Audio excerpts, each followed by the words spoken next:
Dickerson. We've got a few more little preliminary bouts. Can we just assume that Brian Cox is in on this? Believe it or I don't not. think he's on the field. No. That might be the only reason why. This one is McCallum was involved in it. Roosevelt Collins got into it, and Stephen Braggs. Definitely an undercard matchup. Red Cashman will tell us. Is it the old offsetting? Oh, this one looks like it's going to go strictly against the Raiders. Here's another look at the old flea flicker.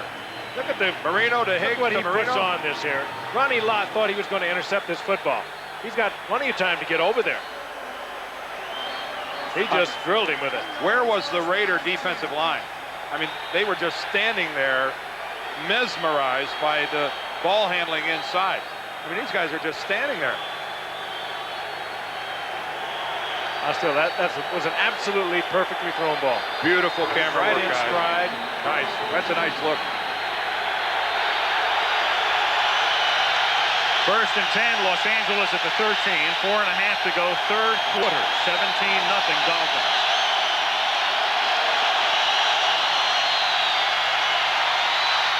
Schrader, secondary doing its job, buys time, throws, and Dickerson was there and couldn't hold on. Good play by, I think Dwight Hollier was right there. Louis Oliver, number 25, on the coverage as well. The Raiders have used that formation a couple times tonight where they put Dickerson in motion and then he becomes technically a wide receiver by the time the ball is snapped. He has it and Hollier actually knocks it out of Dickerson's hand inadvertently. Speaking of youth, he's a rookie, Dan, and they're getting a lot of mileage out of him with John Offerdahl out now for 6 of the last 7 games. Second and 10. And Schrader over the middle again, and that's a little too deep off the hand of Andrew Glover. I talked the last time the Dolphins were on defense about the age of their defensive squad and started naming off some numbers. Take a look at this. Their average age, 26 years and 3 months. That is the youngest defensive unit in the American Conference. And when you look at the quality, these are young guys that are playing not because of necessity. They're playing because they deserve to play. And when you think about what this guy, Tom Alibadati, has to work with in the future, it's very bright here in Miami. This is a good group getting better every week. Third and 10 at the 13-yard line. Here comes the safety blitz, and that's picked up by Horton. And Schrader scrambles and gets tackled from behind him at the 25, but it's a first down. Brian Cox got him, but Schrader picks up the first. Brian Cox ran about 100 yards to make that tackle. Looped around number 68, Wilkerson, almost back into the end zone. Well, he does make it. Now he's in dead pursuit. It takes him a while, but about 8 or 10 seconds later, and about 50 yards, he makes the stop. It's a solo tackle. Not a sack, but a solo tackle. But this is an exciting player. First and 10 up at the 25-yard line. Dickerson tonight out of the backfield, 10 carries, 17 yards. And here's carry number 11. And he takes the ball out to the 33-yard line where Collier makes the tackle. Eric Dickerson. Well, you know, it's a funny thing. We heard from Marcus Allen tonight after 6 years of frustration and relative silence. Then there was Dickerson. And remember, when Eric was with the Rams, he did everything but set himself on fire to get traded. And finally, the Rams were compelled to trade him to Indianapolis. And now it's Marcus Allen doing much the same thing. He might have set himself on fire tonight with the interview we ran at halftime. Well, clearly he wants to go elsewhere anyway. Well, Ethan Horton was moving towards the line of scrimmage at the snap of the ball, and I think he got flagged for it. And guess who hits Schrader as he releases? Yeah. Mr. Cox. You have to be going parallel to the line at the snap of the ball, and Ethan Horton was going forward. That is a motion penalty.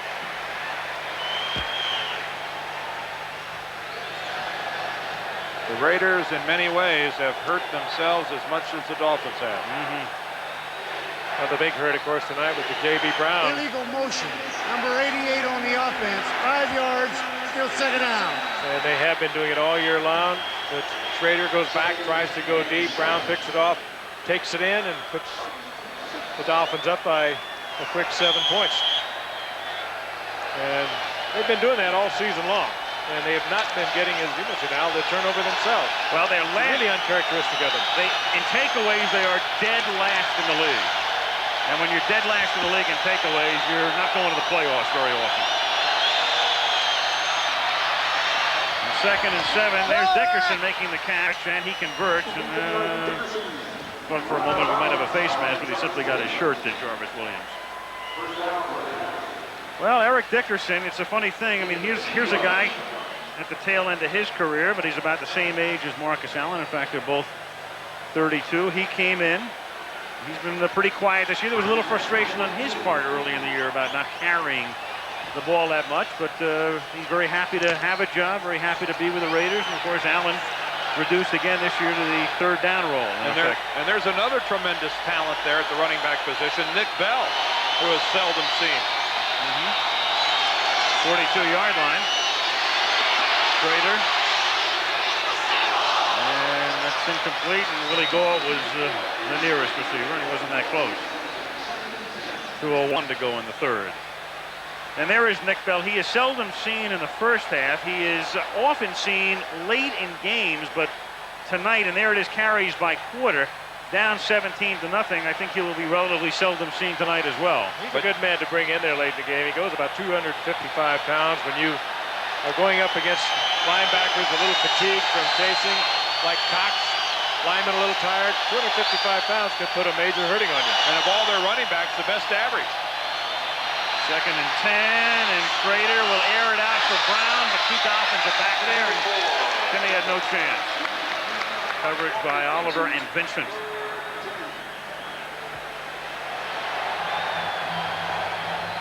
And Marcus coming in now on 3rd and 10. The plays for the Raiders are called by Tom Walsh upstairs, sent down to Terry Robisky, the man on the right. And there is Robisky, who was calling the plays earlier this season. And then the Raiders shuffled around their offensive strategy, and Walsh up in the coach's booth. At least we've been told that that's the system. Well, Robisky signals the plays in. It's struggling to find answers. We saw the same thing last week with Chicago and Greg Landry. 3rd and 10, and that is knocked down and not even close to the intended receiver. Lifford Hobley breaking up the play, but it wasn't going to get there anyway. Once again, there was Coleman in there harassing Schrader. Schrader having the grit of the football. How about that guy? Joe. Think he could pass along a little advice to a defensive lineman? Joe Green, the tremendous Hall of Famer, the number 75 for the Steel Curtain. And you know that when he talks, there's very little idle conversation in the defensive line meeting.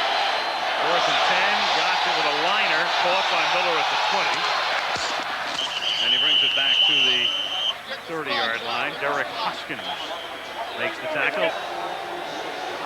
Very happy crowd at Joe Robbie Stadium in Miami. By the way, I mean, clearly the most controversial play yesterday in the Dallas-Washington game.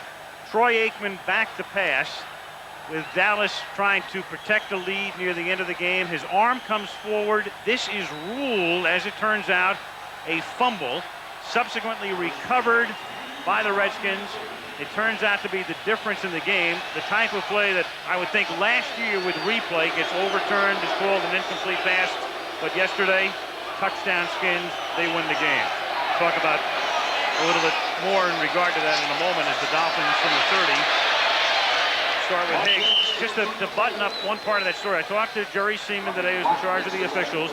The league has not issued a statement yet. Jerry says he hasn't seen the definitive film. He was expecting to see that either late tonight or tomorrow. But clearly he says if a quarterback's arm is coming forward, it is an incomplete pass, and the ball is dislodged. What do you need to see more definitive than that? Well, we see it in slow motion, and if the quarterback brings the arm forward and then brings the ball back in the hand, and I think that was the official on the spot who made the call. That's how he saw it, and he didn't look at it in slow motion. It was very difficult, but I think again, it's a good call. If you're a proponent of replay, you'd say, well, you would have seen it in slow motion. 2nd and 5, and Higgs Picks up a couple. The funny thing about replay, clearly the proponents of replay have to admit at this point that the flow of the game is much better without it. But at what cost? I mean, to me, yesterday, the flow of the game was not altered, but the final score was altered by yesterday's call or non-call. In any event, you talk about proponents of replay, there is maybe proponent number one. Are you finished, Al? Well, I'm done. I mean, do we get equal time after this lecture that you've delivered on equal? I'm trying to take us down to the end of the quarter. Yeah, well, you did. I'll lift him off the box. Here you go, Dan. Instant replay is not coming back. I think the majority of people are quite happy the way things are, regardless of your little lectures to the country. Is this an exit poll or what? 3rd and 4. Might be your exit. Get out of here. The catch is made by Freddie Banks. No, it's not made. Freddie said, hey, come on, I made it. Oh, yeah, let's look at it on replay.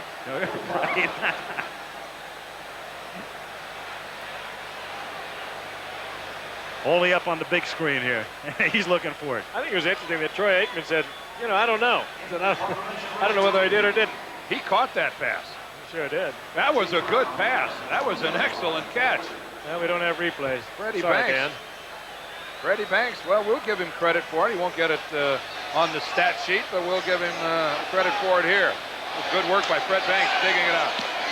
Here's Reggie Roby on what will be the final play of the quarter, and Brown had called for the fair catch. There was contact. There is no flag. There's simply a hand down, and they're saying Miami's got it. Dwight Hollier comes away with a football. Oh, and a rookie's not giving that ball up. Mike Williams is the guy who dislodged it from Brown. And that ball's going on that rookie's bookshelf at home, and I don't blame him. We start the 4th quarter in Miami. Al Michaels, Frank Gifford, and Dan Deerdorf. It's 17-0, Dolphins. And it's first down, Miami at the 16-yard line. Terry Glenn was shaken up as we went to commercial, but he was able to walk off the field under his own power as Marino throws it away. Keith Jackson closest to him. Closest to the ball, I suppose. And a flag is down. We got a flag down on the other side of the field at the 10-yard line. Holding against Los Angeles.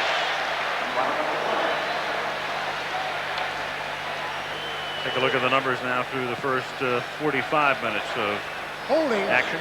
Number 36 on the offense. 5 yards. First down. All right, Red. The turnovers belong to the Raiders. 7 of those points of the Miami Dolphins came from the result of a turnover.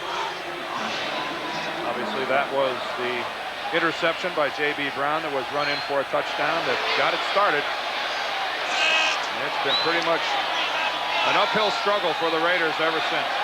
Marino would love to hit Clayton for a touchdown. Well, that's Clayton in motion, number 83. Instead, it's an inside handoff to Higgs. And Higgs fights his way inside the 5 to the 3-yard line. And a flag is down.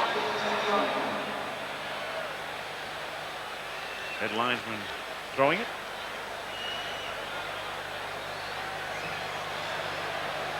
And that one's against Miami. Procedure call against Don's club. And, you know, this is, Marino is putting up quite an argument. Something to do with the motion on the play, I would suspect. It was Clayton in motion. Illegal formation. Not 7 men on the line. 5 yards, still first down. Okay. Duper was off the line on the opposite side of the field. Clayton came in motion. And he did not have the required 7 men on the line of scrimmage.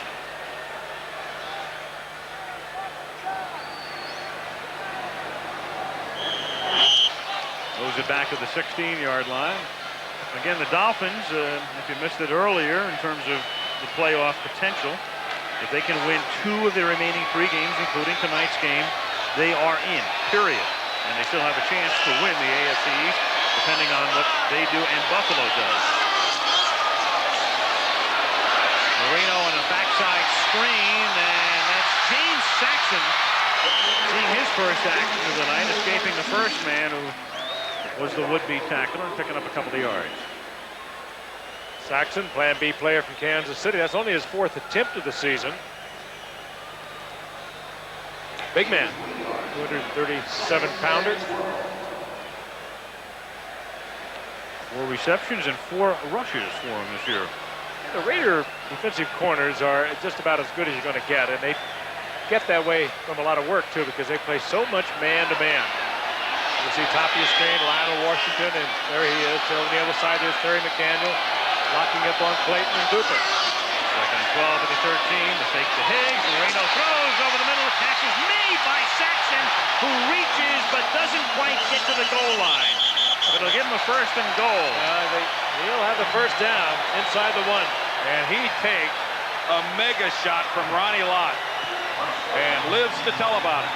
It was Lott that did the bouncing off that time. Ronnie comes in, and again, another one of his classic hits on a receiver.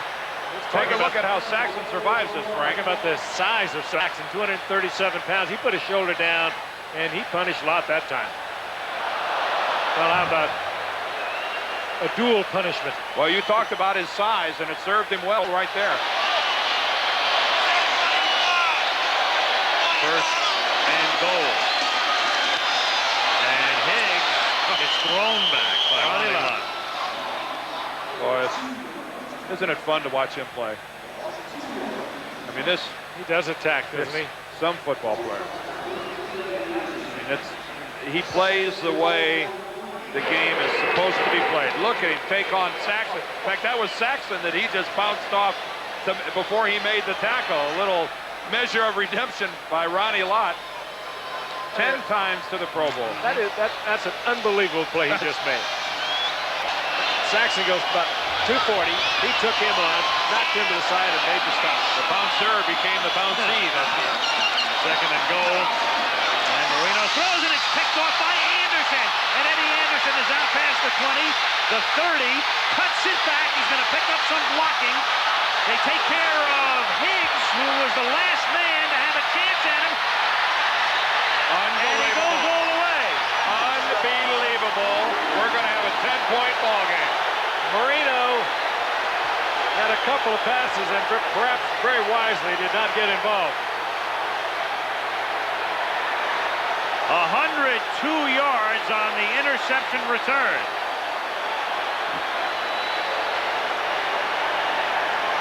Jackson was the intended receiver.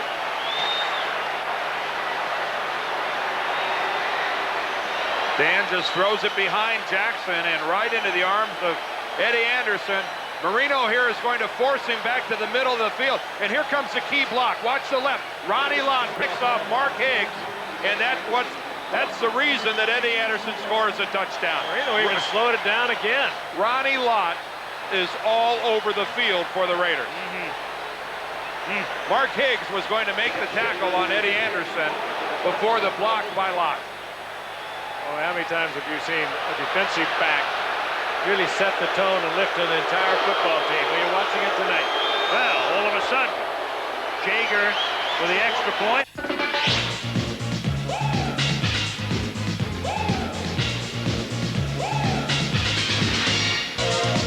Welcome back to American football here on Screensport. Eddie Anderson's big play has put the Raiders on the board and given the men from LA some hope. But as we get back to the action, it's still the Dolphins ahead by 10 with less than 12 minutes left on the clock. Well, the Dolphins on the verge of just blowing the Raiders right out of here. And the next thing you know, it's a 10-point game with 11:51 remaining. And, gents, I got to think back to 1988 when we go to Denver and the Broncos lead 24-0. And the Raiders win the game 30-27.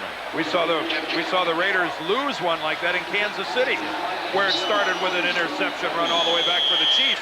And the Chiefs are the ones that put the comeback on the Raiders. Last year, Lloyd Burris. That's right. I would have mentioned who it was, but I forgot. That's taken by Parmalee, and he'll down it in the end zone. And so, you know, it's such a crazy game. Saxon makes that catch, stretches, misses reaching the goal line by about 2 inches. Yep. And the next thing you know, they try to score a touchdown and they don't get in because Ronnie Lott makes a tremendous play in repelling Saxon and making the tackle. And then on the next play, on the interception, Lott gets the block that brings it. I mean, it is a game of such. That's where coaches just keep saying you never know when it's going to be your turn, when it'll be your turn to win a ball game for us. And Ronnie Lott is taking turn after turn in trying to win this game for the Raiders. And this is the time now that Miami has to pull themselves together and get something happening, move it down the field, move the football, move the chains. And it's up to Dan Marino to do it. And it's up to the Raider defense on the other side. Here's Higgs. He gets 3. Takes it to the 23-yard line. 11:35 remaining in regulation. As we said, Eddie Anderson 102. That's a Raider record. The old mark was held by Mike Haynes, the illustrious defensive back who ran one back in 1984, 97 yards. Now, even though it was a splendid return by Anderson, the thing you have to keep in mind is that the Raider offense has done absolutely nothing so far. They're not giving Raider fans much of a hope that they can win this game unless Schrader's group really changes form. And that's almost picked off by Lott. Right there. Right there. Ronnie Lott was playing that almost as if he was in the huddle. He came up from safety, hid behind a linebacker, waited till the pass was thrown. Marino never even saw him. There he is, just lurking in there. Ooh, that hurts. Oh, he should have had it. That hurts. There's Anderson out for the moment. 3rd down and 7. Saxon's in there, by the way. Tony Page is on the Dolphin bench and has an ice pack on his leg. The reason that Saxon's in the backfield. And Marino under intense pressure hits Clayton. And Clayton gets tackled by McDaniel, but not until the Dolphins have converted a very big 3rd down. Very big 3rd down. Marino automatics with the 9-man up at the line of scrimmage, but Clayton was covered well by McDaniel, and Marino had to wait, and he had to take the hit before he could deliver the ball to Clayton. Great play by Marino. Nolan Harrison puts a body slam and a half on Dan Marino. Looked like McDaniel lost his footing. Yeah, he did. You should see McDaniel go down. He had to put his left arm down to the turf to remain upright, and that cost him a stride, and that's why Clayton was open. What a pass, though. All arm by Marino. Well, Harrison came pretty close to corkscrewing Marino into the ground. Here's Higgs, and he takes it to the Raider 48-yard line as the Dolphins cross midfield, and we're under 10 minutes to go. Nolan Harrison that last time almost crossed over what a defensive lineman can do to a quarterback when he picked him up and threw him down like that. I mean, it was fine. There was nothing wrong with it, but on the cutting edge, so to speak. And they watch Dan Marino as close as they're going to watch any quarterback. Got the man walking the sidelines on the competition committee, Don Shula. You don't spike the franchise and get away with it very often. 2nd and 6 at the LA 48. Marino using almost all of the play clock. Gives it to Higgs. He gets a nice block. And Higgs picks up a 1st down to the Los Angeles 41-yard line. Yeah, that's great running. Higgs looking inside, nothing there. Spins to the outside, knows where the sticks are, puts the head down, and bowls for the 1st down. Eddie Anderson finally comes back out onto the field. Pumped him up again. Art Shell gave him a little oxygen boost over on the sidelines to... But it took him about 5 minutes to do it. That's all right. If I had to run that far, I'd have left on a stretcher. Of course, if I had to run that far, I'd still be running. You had to run that far. We'd all be in St. Louis with a service on Friday. Dan Marino made a play on you. You got that right.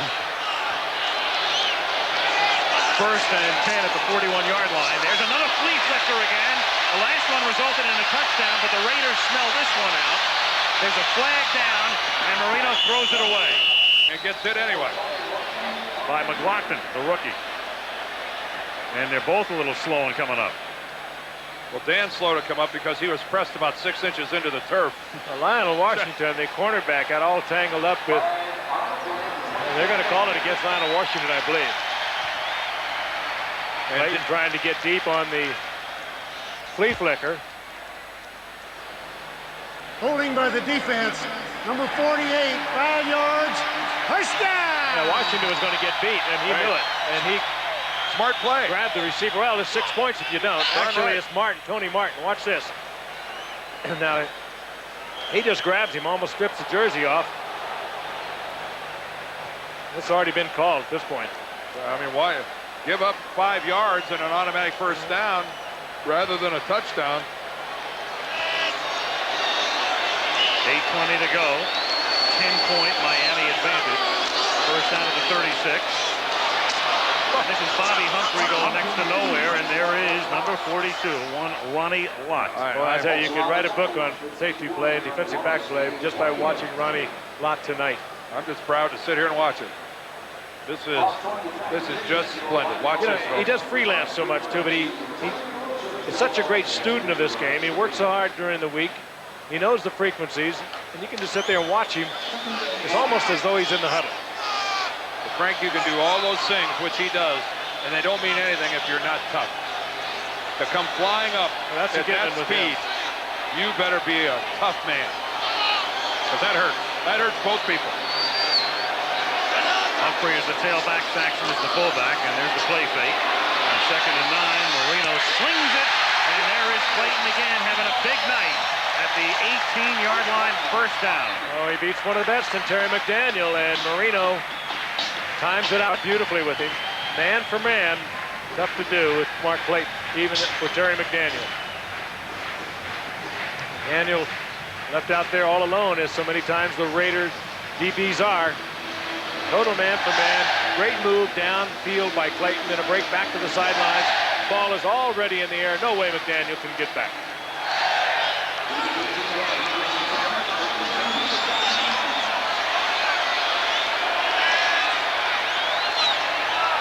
First and 10 at the 18. Higgs. Watts in on that tackle as well. Will get an assist anyway at the 15-yard line. Under 7 minutes to play. So the Dolphins doing a couple of things here. Trying to add some insurance, and they're clearly within field goal range. And most importantly, taking a lot of time off the clock on this drive. Yeah, Dan will come up to the center, and he'll tick it right down. Take the snap maybe with 2 or 3 seconds remaining on the play clock. And it's 5:10 at the end of that last play, and he'll take that clock down. There's the play clock in view. They started this drive with 11:51 to play. We're now down to 6:20. Higgs again. There's Lott bouncing off him.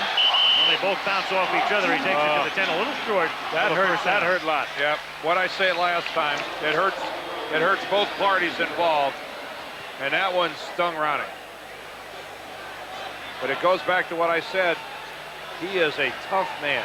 Only a tough man can come up and do that. I mean, these are all tough people down on the field. This is not a game where you can't endure a great deal of physical pain to play because it Look hurts. at the great read, too. But he's He knew right where it exceptional. was going. Yep. He's exceptional among an exceptional group. What a great shot, too, of him. I mean, walking away from that tackle, he didn't show the pain he felt until he was away from the combat. 3rd and 2 at the 10-yard line. There's Lott right up at the line, but he backs off into coverage, and he somehow Lott backs off and then backs right into the play. Amazing. And the question is, did he pick up the first? It's very close. He's on the opposite side of the ball, fakes the blitz, backs up into coverage, and then goes across the formation and makes a hit. Other than that, it was just an ordinary play. And he's about 62 years old. You can do this, but you have to sacrifice double coverage on the outside when you let your free safety roam like that. Terry McDaniel and Washington are usually going to be locked up head and head.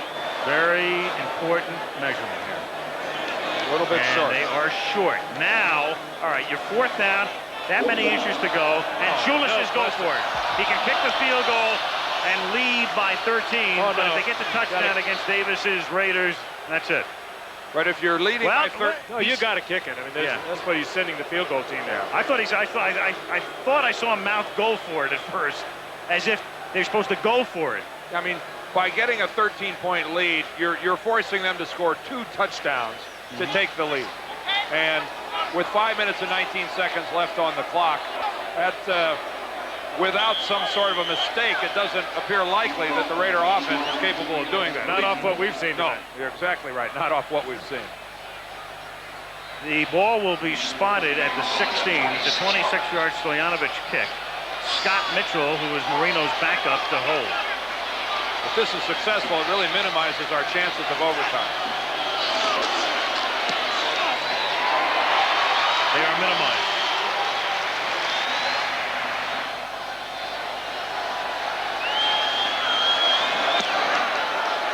Stoyanovich kicks off. It's a touchback. Sam Grady just activated from IR. Brings it out to the 20. One other piece of business we should talk about.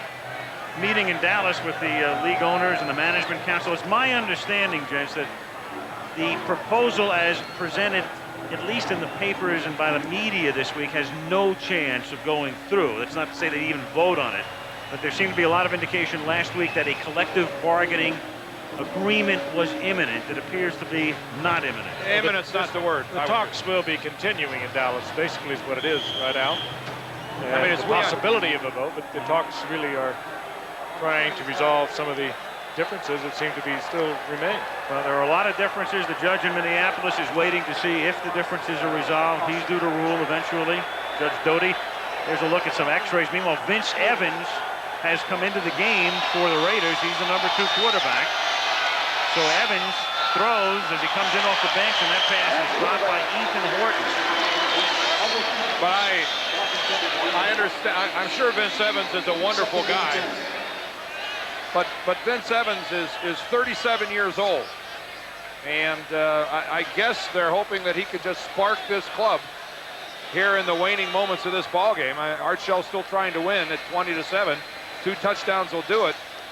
But with such limited playing time, only thrown 5 passes all year, you wonder if Jay Schrader, even though the club hasn't moved, is it more capable of winning this ball game? 2nd down and 10. Evans to Marcus Allen. And Allen picks up 5, takes it to the 25-yard line. It'll be 3rd and 5. I mean, Vince has attempted 5 passes this entire season, and you toss him into the ball game at this point. He's completed 11 passes in the last 5 years. Here's the 12th. Up to the 30-yard line and forward progress nets him a 1st down. Horton makes the catch. Beat up on Vince Evans. What we're trying to say is that Schrader probably should still be in the ball game. You're 2 touchdowns down. Either that or you got a #1 draft pick sitting on the bench that you started earlier in the year. But the explanation was made to us that Vince Evans is the guy they like to bring off the bench. He's a 49% career passer over about a 16-year career. He does this very well. Yeah, not a bad runner. The one-time Chicago Bears starting quarterback, Vince Evans, after the 47. The one thing it does say, the one thing it does indicate, is how far off the charts Todd Marinovich's stock has dropped. Yeah. I mean, this is a guy who was the starter for this franchise and is now 3rd. Started their playoff game a year ago. From the 47, Evans throws. There's Allen making the catch, slipping a tackle. And Marcus works his way into Miami territory to the 46-yard line. I will say this in Evans' behalf. This is the best the Raider offense has looked all night. 3:19 remaining in regulation, 20-7.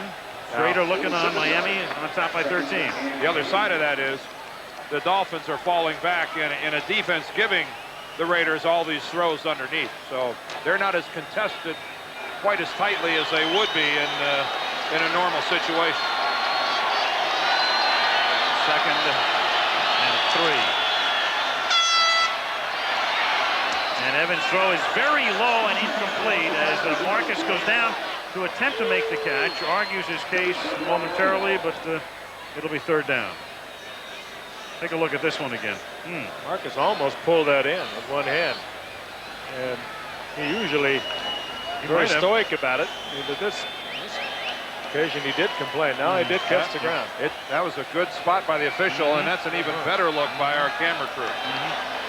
Kenny Wolf, our producer, Craig Janoff, our director, and our entire camera and tape crew operating under really adverse conditions tonight.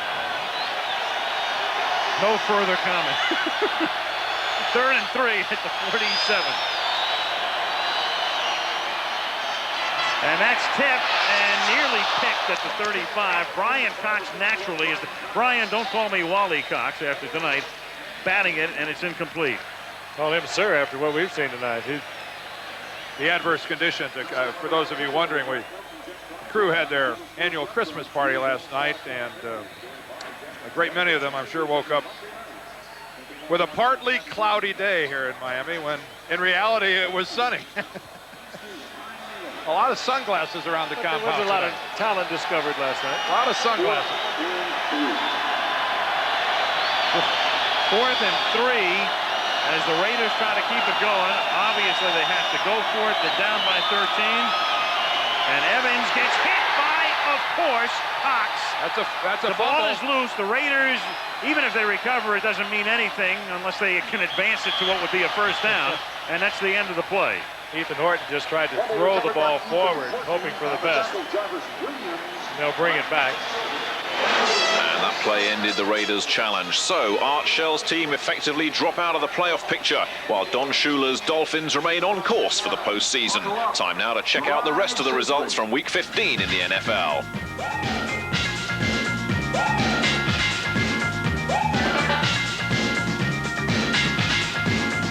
Buffalo booked their playoff berth with a 27-17 win over Denver. Elsewhere, San Francisco and New Orleans won again. Washington and Philadelphia both struggled to victory, and the Packers stayed in the playoff hunt with a big win in Houston. There's still no stopping San Diego. 9 wins out of 10 now for the Chargers, but the Chiefs are still up there with them. The Colts won their 3rd in a row, and there were rare victories for Chicago, Detroit and Atlanta.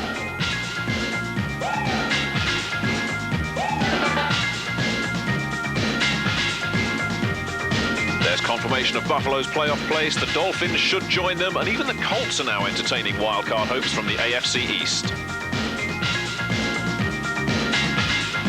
All 4 of the AFC Central teams lost on Sunday, which means that despite getting hammered in Chicago, Pittsburgh are the divisional champions. The Chiefs and the Chargers look like progressing from the AFC West. Denver's challenge now all but exhausted. After losing to the Redskins, Dallas still haven't clinched the divisional title, as both the Skins and the Eagles continue to snap at their heels. In the NFC Central, Minnesota's lead over the resurgent Green Bay Packers is down to just 1 game. Those two meet in the final week of the season. Finally, in the West, San Francisco need just 1 more win to clinch the division, but the Saints shouldn't be too unhappy about picking up a wild card. Next week, the Atlanta Falcons look to put a spoke in the wheel of the playoff-bound Dallas Cowboys. Read all about it in Screensport's preview in the American Football Weekly paper First Down, and catch the action next Tuesday night at the regular time of 10:30 here on Screensport. Until then, from me, Nick Halling, bye-bye for now.